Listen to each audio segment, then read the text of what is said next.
అమ్మ రూపా, నువ్వు నా కూతురు రూపమమ్మా, నా కూతురు రూపమే. ఇదిగోమ్మా, DNA రిపోర్ట్లో మ్యాచ్ అయింది. మన రాజే కదా దగ్గర నుండి రిపోర్ట్స్ తీసుకొచ్చాడు. ఏంటి రాజు, DNA రిపోర్ట్స్లో నీకేమైనా అనుమానం ఉందా? ఏం లేదు పెద్ద.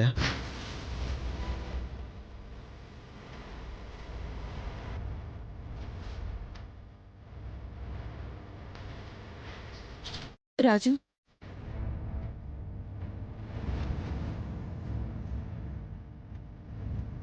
రాజు, DNA టెస్ట్తో ఆ అమ్మాయి బండారం బయటపడదాం అనుకున్నాం.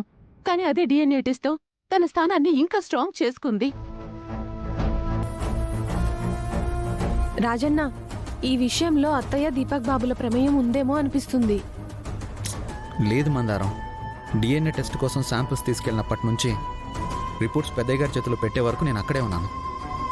దీపక్ కానీ విజయాంబిక కానీ అక్కడికి రాలేదు. అక్కడికి రాకపోతే ఏంటన్నా, ఫోన్లో మేనేజ్ చేసి ఉండొచ్చు కదా. ఛాన్సే లేదు మందారం. ఆ డాక్టర్ గారిని చూస్తుంటే అలా అనిపించడం లేదు. మనకు చాలా సపోర్టివ్గా ఉన్నారు. రిపోర్ట్స్ వచ్చాక రిపోర్ట్స్ తీసుకొని కనీసం పక్కకు కూడా వెళ్ళలేదు తెలుసా. ఒకవేళ వెళ్ళినా ఆ రిపోర్ట్స్ నా దగ్గరే ఇచ్చి వెళ్ళారు.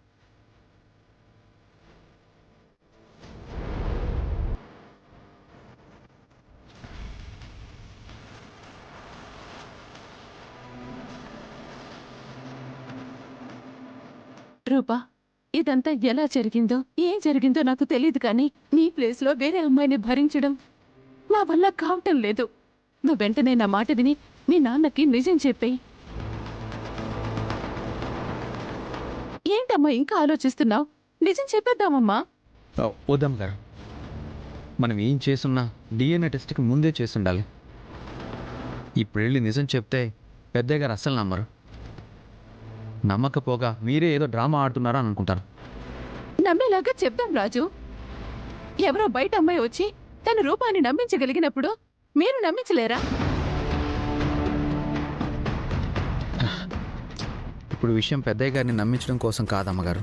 మీరు మోసం చేశారని తెలిసిన మరుక్షణం పెద్దయ్య గారు ఎలా రియాక్ట్ అవుతారనేదే సమస్య.